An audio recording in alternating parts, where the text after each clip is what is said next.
Mas hoje eu tenho um tema para tratar bastante interessante. O nome da mensagem vai se chamar Vivendo a Verdadeira Vida.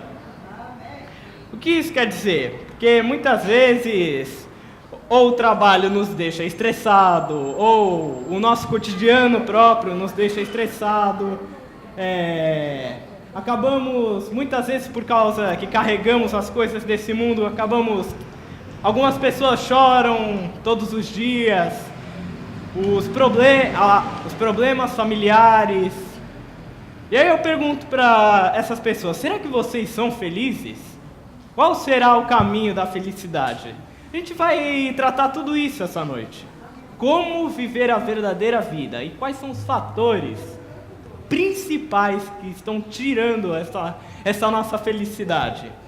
Vamos abrir então uma passagem bem conhecida de João 10, capítulo 10, versículo 10 e 11. Bom, vamos lá. João 10, versículo 10 diz: O ladrão vem somente para roubar, matar e destruir. Eu vim para que as minhas ovelhas tenham vida, e vida com abundância. Eu sou o bom pastor, e o bom pastor dá vida pelas suas ovelhas. Bom, Pode se assentar, pessoal.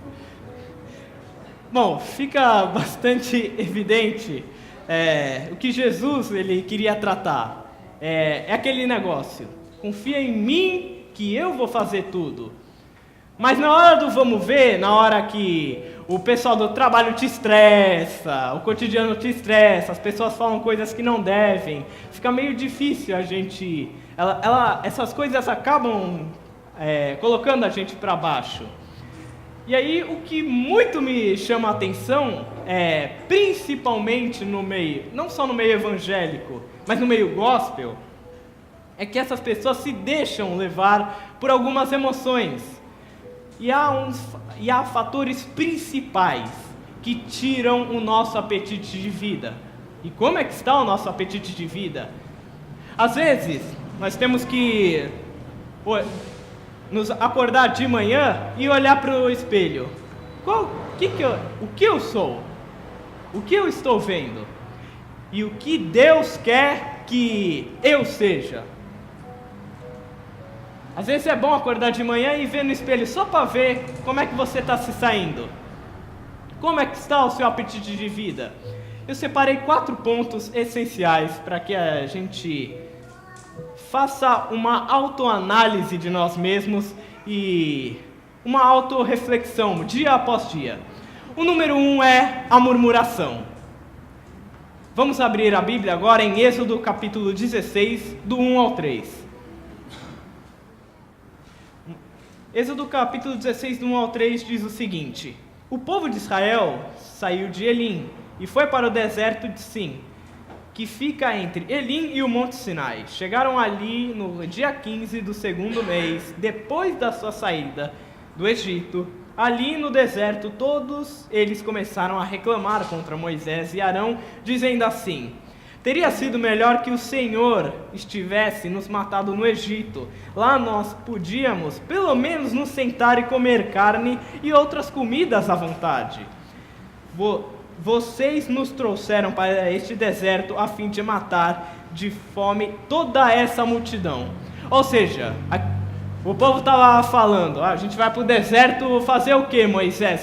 Comer ar fresco e areia ensopada? Não é isso. Primeiro de tudo, o povo, ele mais parecia que estava tendo um Alzheimer espiritual. Porque eu fico impressionado.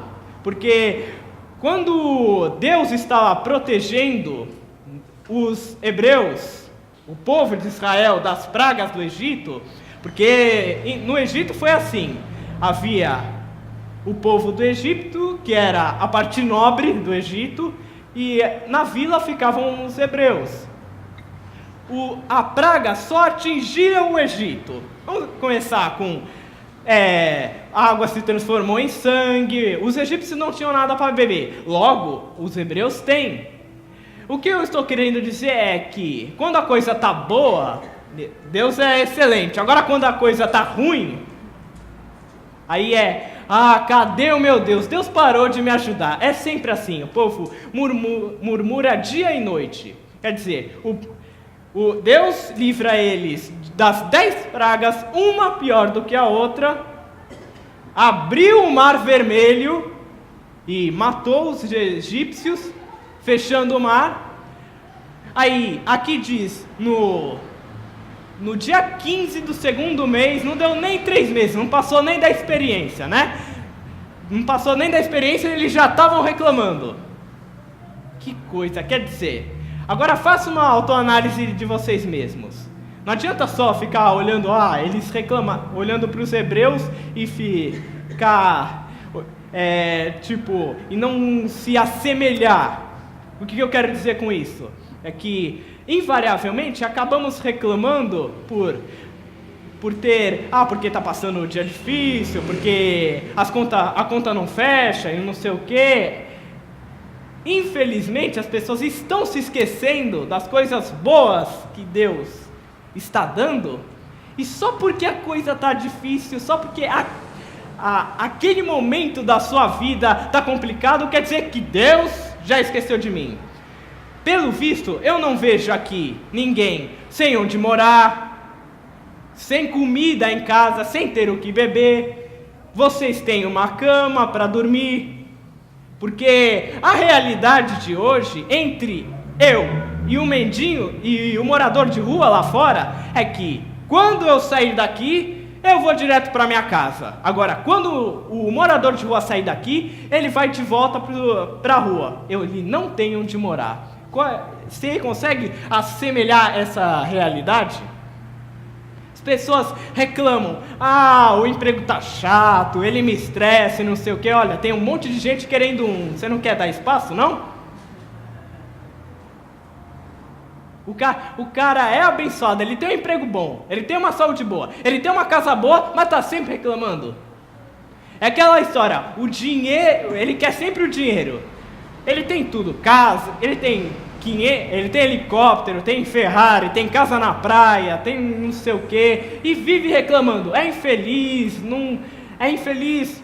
na família, no trabalho e no seu cotidiano. Aí murmura, dia e noite. Eu fico me perguntando, será que essa pessoa é feliz em algum jeito? Basicamente não encontrou o caminho da felicidade, da verdadeira felicidade. Essas pessoas, elas não se espelham em Jesus. Por quê? Porque elas basicamente, o que Cristo faz? Ele testifica que Deus tem o controle sobre todas as coisas. Então, se Deus tem o controle sobre todas as coisas, por que você está reclamando?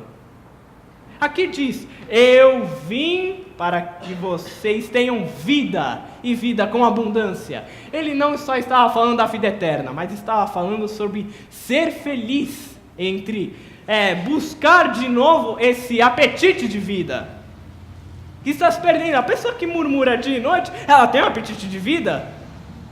Reclama porque o sol está muito forte, se está fazendo muito frio, se está fazendo muito calor, se o trabalho está puxado.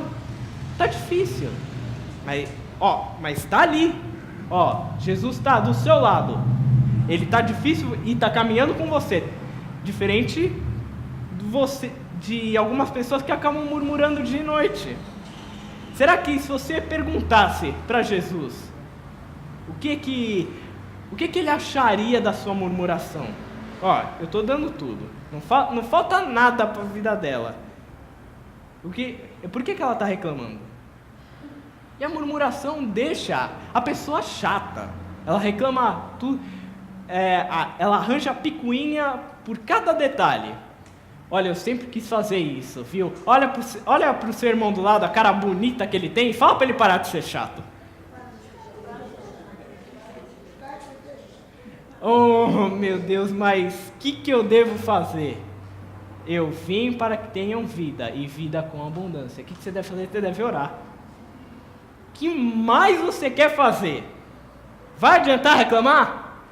As pessoas elas estão enfatizando mais o problema, estão crescendo mais aquele Golias da sua vida, do que diminuindo. Não, Deus, eu sei que é difícil, mas em meio de um problema, tenta pôr a cabeça no lugar. Ainda mais da gente que é movido muitas vezes pela emoção, tenta colocar a cabeça no lugar, ou a cabeça no travesseiro e falar: Deus, está acontecendo isso, isso e isso. Lembra da época que, agora acho que já não deve ter mais, né? Diário. A pessoa ia lá e escrevia tudo o que aconteceu com ela no diário, né? Mas era uma coisa pessoal dela. Agora, eu não sei, hoje em dia parece que as pessoas, elas acham que Deus tem Facebook. Porque no Facebook as pessoas colocam lá, arrotei. Não é uma coisa pessoal minha e com Deus. Ela está espalhando lá pelo povo. Olha só, arrotei. Não sei o quê. Papapá, pipipi. É uma coisa pessoal com você, com Deus. Deus está tentando te tratar desse modo. A oração é sim o remédio para a murmuração. Porque através da oração você vai ver o agir de Deus sobre a sua vida. A oração e também a ajuda dos irmãos. Como é que você está? Tudo bem com você? Faz falta num dia desses. Aquela coisa que as pessoas elas estão sendo tomadas pelo problema. O fator principal para derrotar a murmuração é sim a oração. É sim a busca insaciável por Deus. É isso que nós temos que fazer. Vai vir os problemas, mas não temos que ser tomados, não temos que ser deixados levar por esse problema. Aí acaba murmurando. Esse é o primeiro ponto. O segundo ponto é o que te leva à murmuração. Ou parte dela, né? O segundo ponto é a ansiedade. Ansiedade, mais conhecido como o estrangulador das almas. Tem a ansiedade boa e tem a ansiedade má. Precisa diferenciar. A ansiedade boa é aquela que você está ansioso para ir numa festa, ou você está ansioso para tirar a carteira de motorista, não sei, depende da ansiedade de cada um e o nível, o grau que as pessoas colocam essa ansiedade, né? Essa é a ansiedade boa. Mas quando essa ansiedade passa da boa para a má, ela é a ansiedade que está vinculada com os próprios problemas do cotidiano. Cada um tem o seu problema, não precisa ficar citando exemplo. Eu não preciso ficar citando exemplo, porque cada um sabe da sua necessidade, cada um sabe do problema que tem e que enfrenta diariamente. Mas Jesus nos ensina a combater a ansiedade. Vamos abrir mais uma vez a Bíblia, em Mateus capítulo 6, do 25 ao 34. Mateus 6, do 25 ao 34. E o interessante é que Jesus, antes de começar a falar, tratando a ansiedade, ele fala o seguinte, em Mateus 6, de 19 ao 21, para não buscarmos as riquezas da terra, que é onde os ladrões minam e roubam, mas para buscar as riquezas do céu, que é onde não tem como os ladrões minar e nem roubar. Porque aonde estiver o seu tesouro, ali estará o seu coração. Jesus fala isso porque o homem ele é tomado pela ansiedade, pelo amor ao dinheiro. Vamos ler um pouco dessa passagem. Por isso, digo a vocês, não se preocupem com a comida e com a bebida que precisam viver, nem com a roupa que precisam para se vestir. Afinal, será que a vida não é mais importante do que a comida? E será que o corpo não é mais importante do que as roupas? Vejam os passarinhos que voam pelo céu. Eles não semeiam, nem colhem, nem guardam comidas em seus depósitos. No entanto, o Pai de vocês que está no céu dá de comer a eles. Será que vocês não valem muito mais que os passarinhos? E nenhum de vocês pode encompridar a vida, por mais que se preocupe com isso. E por que vocês se preocupam com as roupas? Vejam como crescem as flores dos campos. Elas não trabalham, não fazem roupas para si mesmas, mas eu afirmo a vocês que nem mesmo Salomão, sendo tão rico, usava roupas tão bonitas como essas flores. É Deus quem veste a erva do campo, que hoje dá flor e amanhã desaparece, queimada no forno. Então é claro que Ele vestirá também vocês, que têm uma fé tão pequena. Portanto, não fiquem preocupados, perguntando: onde vamos arranjar comida?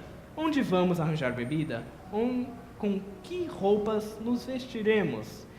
Pois os pagãos é que se preocupam com essas coisas. O Pai de vocês que está no céu sabe que vocês necessitam de tudo isso. Portanto, buscai em primeiro lugar o reino de Deus e a sua justiça, e todas as coisas lhes serão acrescentadas. Por isso não fiquem preocupados com o dia de amanhã, pois o dia de amanhã trará suas próprias preocupações. Para cada dia basta o seu mal. Jesus começa falando que a sua vida é muito mais importante do que as coisas que vocês comem e bebem. Jesus estava falando basicamente entre valorizar a vida. Olha, você está aí, você está vivo e eu estou com você. É isso que você tem que valorizar. Eu sei que está difícil, mas você está se saindo bem. E ele diz também para não se preocupar com as vestes, porque o seu corpo é muito mais importante. Eu que te formei, eu que te dei esse corpo, eu não vou dar roupa para você vestir? E aqui ele diz: será que vocês são tão menos importantes que os passarinhos? Logo a minha obra-prima, será que vocês são menos importantes do que os passarinhos? Olha lá, no deserto, Deus chovia um maná dia após dia, maná e as codornas. De noite, havia uma coluna de fogo que aquecia o povo de Israel.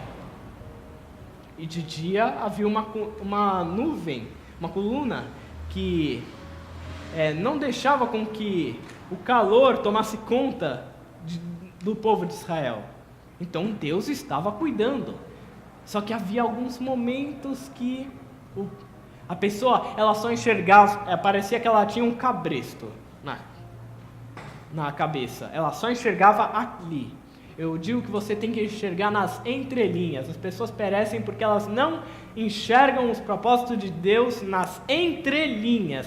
O que é isso? É você ver lá na frente, é você acreditar que lá na frente Deus vai te abençoar. Aliás, Ele já nos abençoou. Mas uma coisa, temos que tomar bastante cuidado com a ansiedade, porque a ansiedade, como eu já falei a respeito da murmuração, ela engrandece sim o nosso problema. Aqui Jesus disse: basta cada dia o seu mal. A pessoa ela fica preocupada no amanhã. Ela não conseguiu resolver o ontem, não está conseguindo resolver o hoje, está preocupada com o amanhã. Ela não conseguiu nem resolver o ontem, não vai conseguir resolver hoje, não vai conseguir resolver amanhã. Porque está preocupado com o que vai acontecer amanhã. Amanhã eu não sei nem se eu vou estar vivo aqui amanhã. Lembra daquela passagem de Tiago? Que a vida é como uma névoa, um momento ela está ali e depois ela se desvanece. E Jesus disse isso para quê? Porque Ele testifica que Deus tem o controle sobre todas as coisas. Ele está falando aqui: não se preocupem, porque Deus tem o controle de todas as coisas. Mais que isso, a ansiedade, ela vai causar em você precipitação. Lá tem uma história em 1 Samuel capítulo 13, do 1 ao 14, que estava falando que Samuel, ele era Samuel e Saul. O rei Saul, ele ia atacar os filisteus. Só que Samuel falou: espera eu dar o meu sinal, espera. Deus está falando: confia em mim, espera eu dar o meu sinal. Aí você vai. Aí, naquela época, só o sacerdote podia fazer o sacrifício, né? Para que arranjasse uma resposta de Deus. Aí Aí os filisteus estavam chegando, e Saul estava começando a ficar preocupado. Aí o que ele fez? Ele se precipitou, se meteu onde não devia, porque ele tomou o lugar de Samuel, ele não podia fazer isso, se meter no sacerdócio e sacrificar. Aí Samuel chegou para ele. Aí quando ele terminou de sacrificar, Samuel chegou. Aquele negócio, a bênção está ali. Aí você vai com muita sede ao pote. Aí Deus fala, era só você esperar mais um pouquinho. Vê como você é ansioso. Eu costumo medir a ansiedade pelo tamanho da unha. Se a unha for pequena, a ansiedade é inversamente proporcional. Unha pequena, ansiedade grande. Unha grande, ansiedade pequena. Seja só que coisa. Mas o que... É isso mesmo que Jesus está falando. É precipitação.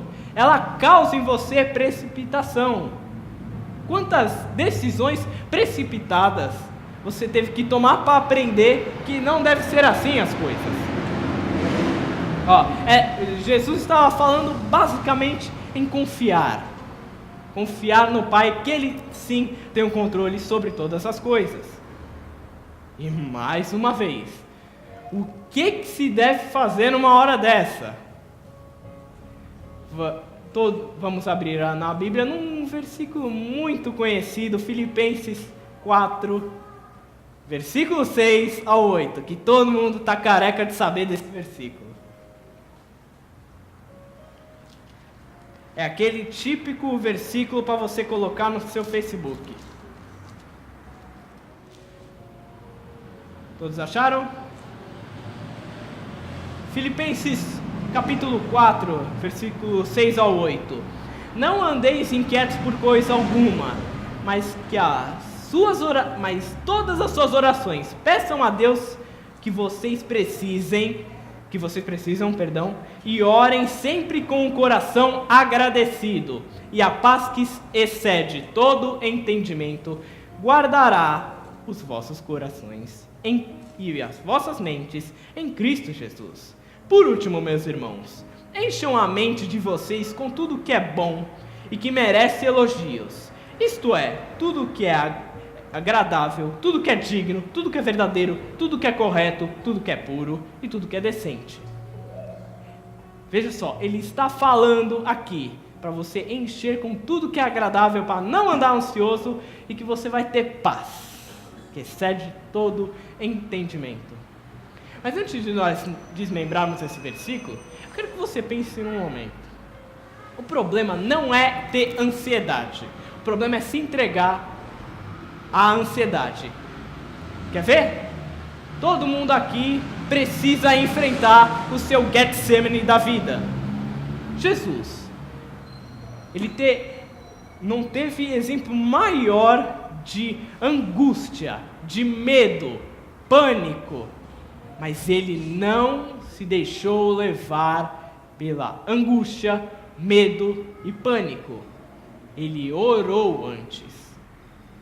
Sabe quando você começa a ficar ansioso, você começa a ficar meio conturbado pela cabeça, você começa a ficar preocupado?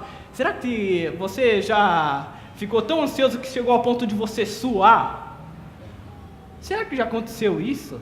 Você ficar tão preocupado a ponto de você suar? Eu tenho uma coisa para te dizer, Jesus ficou, o medo era tão grande, o pânico era tão grande, e a ansiedade também, que ele suou sangue. E o suar sangue é aquela coisa, a pessoa chega num estado de pânico tão grande que o medo, ele paralisa a pessoa, ela não consegue fazer mais nada, começa a tremer que nem um doido. Pensa só no seguinte, Jesus, ele enfrentou uma bifurcação. O Getsemane é uma bifurcação.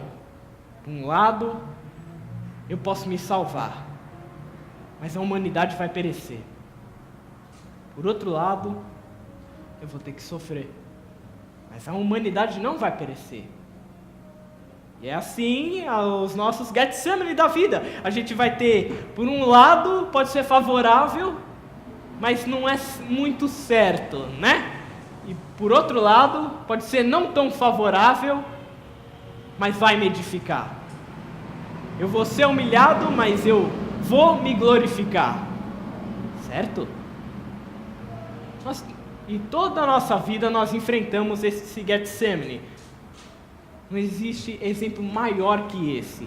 Alguém que suou sangue. Porque ali naquele momento, o pai se afastou porque ele não ia suportar o que estava para acontecer para Jesus. Lá naquele momento, Jesus já estava carregando todo o pecado da humanidade. Imagine o seguinte: alguém apontando na sua cara, você é isso, você é aquilo outro, um monte de gente apontando na sua cara. Hoje não pode, porque é bullying na escola, certo? Mas agora você imagina, um monte de gente apontando na sua cara, o peso nas costas. Foi fácil não, mas ele não se entregou. Ele estava ali orando para o Pai, orando: Pai, afasta de mim esse cálice, me proteja. Contudo, se a minha vontade é a sua vontade. Se não for da sua vontade, que esse cálice seja afastado de mim, contudo eu faço a sua vontade. Existe algo maior para ser feito. E o diabo lá, atiçando: você não vai conseguir. É muito peso. Você acha mesmo que um homem pode carregar todo o peso do pecado no mundo? Sabe o que Jesus disse? Ou ele deixou como lição aqui? Você não sabe o que te espera. Por quê? Porque tem muita gente preocupada achando que é o fim do mundo. Por causa de um probleminha está engrandecendo o seu Golias. Você não sabe o que Jesus passou.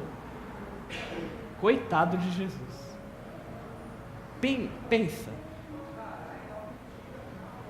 E Paulo e Silas, Atos dos Apóstolos, capítulo 16, do 24 ao 25, diz: Paulo e Silas, por volta da meia-noite, oraram hinos a Deus, e todos os presos os ouviram. E houve um terremoto tão grande que as correntes, as cadeias foram abaladas. É bem o seguinte: está no meio de um problema, estou preso aqui, e agora? O que a gente vai fazer? Vou reclamar? Não adianta nada. Vou ficar preocupado? Também não adianta nada. Então vamos orar. Aí o Paulo orou para Silas: vai, puxa aí um. Se o sol se pôr e a noite chegar, tu és quem me guia. Então, todas as correntes foram quebradas porque eles louvaram, eles adoraram. E aqui diz: não andeis ansiosos por coisa alguma. O que ele estava querendo dizer é: a oração é o remédio da ansiedade, pois através dela você vai ver o agir de Deus sobre a sua vida. A paz que excede todo o entendimento guardará os vossos corações em Cristo Jesus e as vossas mentes. Aquilo que eu falei, Cristo, ele te dá paz porque ele testifica que Deus tem o controle sobre todas as coisas. É aquele negócio: pô, roubaram meu celular. Roubaram meu celular. Eu não sei porque eu estou feliz, mas eu estou feliz. É aquele negócio: a pessoa, ela acabou de acontecer um negócio, mas ela está feliz. Por quê? Porque a vida dela foi salva. Não tiraram o celular, mas não tiraram a vida dela. É aquela coisa: a paz que excede todo o entendimento. Eu não sei porque eu estou em paz, mas eu estou em paz. E tudo que é louvável, tudo que é verdadeiro, correto e puro, nisso pensai. Sabe o que isso quer dizer? Cristo é tudo isso: puro, digno, correto, verdadeiro. Sabe como é possível edificar a sua casa? É pela base. As pirâmides do Egito estão lá até hoje. Sabe por quê? Porque a base é boa. Cristo tem de ser a base das nossas vidas. Se a base for boa, a casa é boa. porque os alicerces estão na rocha. Mais uma coisa. Esse foi o segundo ponto. Terceiro ponto que eu tenho. Aqui tem bastante coisa para falar. Eu sinto muito quem quer ir embora mais cedo, mas aqui tem bastante coisa para falar. Ponto número 3, respeito. Por quê? Não seja que nem os outros, que tiram a paz das pessoas. Sabe por quê? Porque eu digo o seguinte, o respeito, ele é uma via de mão dupla. Eu faço o meu e Deus faz o dele. O meu irmão faz o dele e eu faço o meu. É mais ou menos assim. Quer ver? Vamos abrir a nossa Bíblia, Efésios 5, 22 ao 25. Vamos começar do 21. Sejam obedientes uns aos outros pelo respeito que têm por Cristo. Esposa, seja obediente ao seu marido como obedece ao Senhor. Pois o marido tem autoridade sobre a esposa, assim como Cristo tem autoridade sobre a igreja. E o próprio Cristo é o Salvador da igreja, que é o seu corpo. Portanto, assim como a igreja é obediente a Cristo, assim também a esposa deve ser obediente ao seu marido. Marido, ame sua esposa, assim como Cristo amou a sua igreja, e deu a sua vida por ela. Mulheres, não atirem o sapato em mim, como diz o pastor Roberto, mas temos que... tem que ser obediente ao marido. O que você quer dizer com isso? Quer dizer, o marido dá tapa lá, tapa cá, mas me obedece, que senão a ira de Deus vai cair sobre você. É isso? Peraí, mas aqui no versículo 25 está falando: marido, ame a sua esposa, assim como Cristo amou a igreja e deu a sua vida por ela. Cristo amou primeiro, então marido, você tem que amar a sua mulher primeiro. Sabe por quê? Porque fica fácil para ela se sujeitar depois que você ama.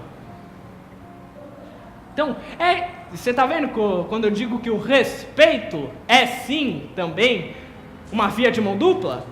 Você me ama e eu te sujeito. É simples. Por que está tendo confusão no relacionamento? Porque há momentos de desvio de amor, há momentos de desvio de ser obediente, principalmente no casamento, que está sendo uma das áreas mais afetadas. Famílias estão sendo destruídas por causa da falta de amor que há entre os lares. Se o marido não amar a esposa, como é que a esposa vai se sujeitar ao marido? E o que adianta o marido amar a esposa se a esposa não se sujeita, não é obediente? Sai pra lá, é mais rodada que pneu de Ferrari.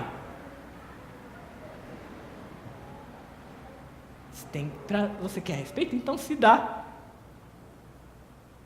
Tem que ser uma via de mão dupla. E olha, e não só para maridos e esposas, mas também, olha aqui no capítulo 6. Filhos, o dever cristão de vocês é obedecer ao seu pai e à sua mãe, pois isto é certo. Como dizem as Escrituras, respeite seu pai e sua mãe. Este é o primeiro mandamento e tem a sua promessa. Faça isso a fim de que tudo ocorra bem para você e viva há muito tempo na terra. Algumas traduções dizem, para que sua vida seja prolongada na terra. Pais, não tratem os seus filhos de um jeito que faça com que eles fiquem irritados. Pelo contrário, vocês devem criá-los com disciplina e os ensinamentos cristãos. Filho que não obedece pai, às vezes é preciso da vara da disciplina. Sabe por quê? Porque se você não educar o seu filho, o delegado vai. Você prefere que o delegado vai corrigir seu filho do que você? Se eu tiver um filho, eu não vou querer que isso aconteça. E é a mesma coisa, filho que mimado, que não recebe correção, que vai ser o que da vida? Nada. Tem hora que sim, Deus tem que ser duro com a gente, para que a vida não seja dura com a gente. É preciso ouvir algumas vezes, tomar como lição. É aquilo que eu estou falando. E os pais também têm que se dar ao respeito. Não vim com um tom de autoridade, tipo, não autoridade, mas uma autoridade abusiva. Sabe, Deus é Deus também de equilíbrio. Sabia disso? Nada que tire fora do equilíbrio, se for fora do equilíbrio, já não é de Deus. Vale a pena, sim? Fora do equilíbrio de Deus? Claro que não. Marido, ame a esposa. Esposa, sujeita ao marido. Filhos, obedeçam seus pais, pois eles sabem como a vida funciona, eles são mais experientes, sabem as coisas que te machucam, aquelas que não te machucam, sabem o que é melhor para você, Deus sabe o que é melhor para você. Então obedeça. E pais, ensinem cuidadosamente.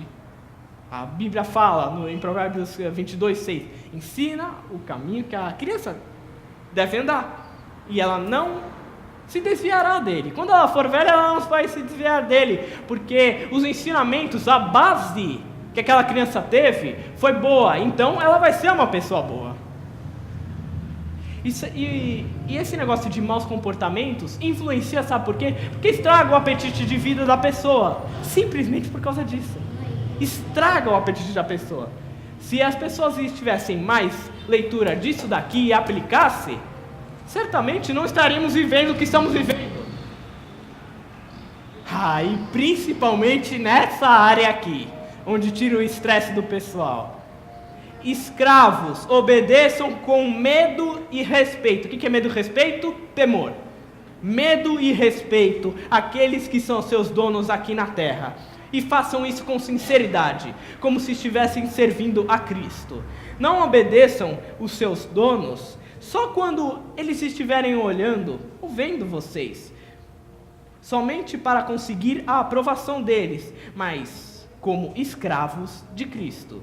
Façam de todo o coração o que Deus quer. Trabalhem com prazer, como se vocês estivessem trabalhando para o Senhor, e não para pessoas. Lembre-se que cada pessoa, seja escrava ou livre, será recompensada pelo Senhor de acordo com o que fizer. Donos de escravos, tratem os seus escravos com o respeito e parem de ameaçá-los com castigos. Lembre-se que vocês e os seus escravos pertencem ao mesmo Senhor que está no céu, que trata a todos com igualdade. Funcionário. Deixa eu falar um negócio para você. Não adianta ficar o dia inteiro passando a perna no seu chefe quando você não está olhando. Quando ele não está olhando. Aí quando ele chegar, tá tudo bem, beleza, pura. Falo isso até por mim. Eu falo isso até por mim mesmo. As pessoas, elas estão querendo se sobressair do seu chefe. E a mesma coisa o chefe. O chefe acha que ele é o dono da cocada preta. Ele é Deus no céu e ele na terra. Incrível. Se alguma coisa não está bem, ele, chibatada. Ele pega as pessoas para Cristo. Deu errado? Não foi com a minha vontade? Isso é certo? Invariavelmente, isso estressa as pessoas. Funcionário acaba estressando o chefe, o funcionário deixa o chefe na mão, e acaba estressando o chefe, porque o chefe conta com a ajuda do funcionário. Já viu aquele ditado que você pode achar caro o preço do funcionário, mas você não sabe o quanto é caro um incompetente. Você está pagando 2 vezes. E o funcionário também, porque ninguém é feliz numa empresa que o chefe tá lá batendo 24 horas por dia. Estressa para casa, a murmuração tira o apetite de vida, a ansiedade tira o apetite de vida, a falta de respeito, seja em qual área for, ela acaba tirando o apetite de vida das pessoas. e muitas vezes elas não têm onde procurar. Vai procurar onde? Nos chamados vícios, que é onde a maioria tem procurado a sua felicidade. Onde é que está a sua felicidade? Nossa felicidade tem que estar em Jesus. Só Ele pode te dar vida, e vida com abundância. Agora, sem mais delongas, o último, não menos importante, o ponto número 4, que eu chamo do amor de Deus. Como você vê Deus? Vamos pegar um exemplo aqui. Lucas 18 fala da parábola do moço rico.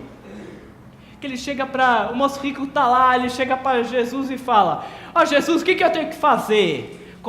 Jesus, qual é a receita do bolo? O que eu tenho que fazer para garantir a vida eterna? É meio uma obrigação, né? Que se você não obedecer Deus vai quebrar suas pernas. E Jesus fala: você conhece todos os meus mandamentos? Não adulterarás, não roubarás, é Deus, não cobiça as coisas e a mulher do próximo. Aí o rico fala: isso aí eu já sei, tudo. Tô no páreo, tô bem na fita, né? Sério, você conhece tudo? Mas ainda te faço uma coisa. Jesus pensou: vou bolar uma coisa para esse cara que vai obrigar ele a fazer as coisas com amor. Vai e vende tudo. O cara era rico, tinha muitas propriedades. O rico normalmente tem amor ao dinheiro, né? Tem que fazer com amor. Aí com amor é um pouquinho mais complicado, né? Quando a gente não tem amor para fazer as coisas, fica um pouquinho mais complicado. Outro exemplo, o que eu quero dizer com isso? Amor primeiro, tem que ser o amor prevalece sobre a obrigação. Deus não é aquele general que você vê que se você errar um exercício, vê bem, se você errar um exercício, eu vou quebrar suas pernas. Mateus 16, do 13 ao 20. Jesus fala: quem as pessoas dizem que eu sou? Quem você diz que Jesus é? Uns falam que você é o Jeremias, você é Elias, ou que você é um outro profeta. Mas que você possa olhar para Jesus e falar: Jesus, tu és o Cristo, o Filho do Deus vivo. Um Deus bondoso, que o próprio amor dele fala, é um amor incondicional. Não precisa da sua obediência aos mandamentos para ele te amar. Não tenha necessidade disso. Quer outro exemplo? João 6, 35 ao 37. Eu sou o pão da vida. Aquele que vier até mim jamais terá fome, jamais terá sede. E aqueles que o Pai der para mim, aqueles que o Pai entregar a mim, de maneira nenhuma os lançarei fora. Jesus está falando o seguinte: quando você vê o meu sacrifício, você vai perceber, isso é a prova de que o Pai trouxe você a mim, e eu não jogarei você fora, porque o verdadeiro salvo, ele não perde a salvação. Eu acredito isso. Dizem: uma vez salvo, sempre salvo. Mas eu digo: o verdadeiro salvo, ele não perde a salvação. Ele está no caminho reto. Ele pode se desviar um pouquinho para cá, mas nunca demais. Ele sempre quer voltar. Percebeu isso? Ele sempre quer voltar. Jesus é o sacrifício perfeito. Colossenses 2,14. Ele anulou toda a dívida na cruz. Ele anulou todas as coisas que nós éramos obrigados a obedecer. Está lá o diagnóstico. É mentiroso, adúltero, blasfemo, traição.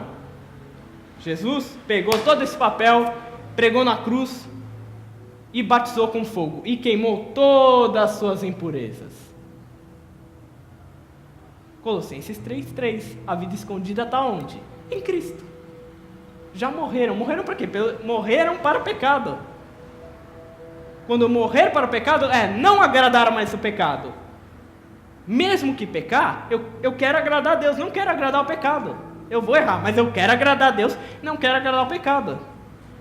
Ah, mas Jesus, eu falho, eu sou isso, aquilo. Filho, você não entendeu, eu quero você do meu lado. Ah, mas é difícil, por causa das circunstâncias da vida, por causa do problema. Filho, mais uma vez, você não entendeu. Eu disse que eu quero você do meu lado. Por toda a eternidade. O céu foi feito, o inferno não foi feito para você, foi feito para Satanás e os seus anjos. Não foi feito para você, foi feito para Satanás. Eu quero você do meu lado. Ah, mas eu peco, e daí? Vamos consertar. Vou moldar esse seu caráter. Misericórdia às pessoas que estão passando por problemas. Mas o amor de Deus, Ele faz isso. Eu quero você do meu lado. Aí fica uma coisa, puxa vida, então não tem uma... esse é o caminho da felicidade. Não importa o que eu faça, Deus me quer do lado dele. E falta muita afetuosidade nos dias de hoje. Mais do que Jesus confortar as pessoas, misericórdia quando as pessoas estiverem por problema, mas mais misericórdia que isso é por nós não sabermos que ela está passando por um problema e nós não fizermos nada. Afetuosidade, Atos capítulo 20, no finalzinho do capítulo estava falando quando Paulo ia sair de Éfeso. Os habitantes de Éfeso abraçaram ele e choravam várias e várias horas. Choravam, porque Paulo ia sair dali. Falta isso, falta muitas vezes emoção. Eu acredito que a vida com Deus não é só emoção. É pela razão, mas sem a razão, a razão sem a emoção, às vezes não tem sentido. Você quer ter razão em tudo? Falta afetuosidade. Lembra, o rapaz está com vício de bebida e não sei o quê, mas aí a religião sempre condena, certo? Aí ele não larga disso, mas aí chega o pastor Jesus e fala, beija esse bêbado e fala que o ama. Aí esse bêbado ele fala, poxa vida, ninguém nunca disse que me amava, só ele. E qual é o nosso papel? É refletir a vida de Jesus na gente, para o outro. Esse é o nosso papel. Mas o que muitos dizem é que simplesmente o amor acabou. É bíblico isso? O amor não acabou, não. Vou provar por vários versículos. Posso citar a Bíblia inteira que o amor não acabou. É você que decidiu não amar. O amor pode esfriar, mas o amor não acaba. Romanos 8:38 diz que nem a morte, nem a vida, nem o universo, nem pastor, nem o diabo, nem o que quer que seja pode nos separar do amor de Deus. O amor não acaba. Sabe por quê? Porque Deus não deixa de amar. Enquanto houver alguém que está disposto a amar, o amor não acaba. É você que decidiu não amar. Gálatas 5:22 diz que o fruto do Espírito é o amor. Peraí, mas pastor, eu estou com um problema no relacionamento, o meu marido é um porco, ele solta aquele arroto que toda a vizinhança escuta. 1 Coríntios 13:4, o amor é paciente. Meu marido é um bruto. Ou minha esposa é um bruta. O meu irmão é bruto comigo. O amor é gentil. Ele não se regozija-se. O que é regozijar-se? É alegrar-se. Então ele não se alegra com a injustiça, mas se alegra com a verdade. Percebe isso? Temos várias aqui. 1 Coríntios 13:13 diz que agora permanecem 3 coisas: a fé, a esperança e o amor, mas o maior deles é o amor. Não deixe o amor acabar. Vamos colocá-lo de pé?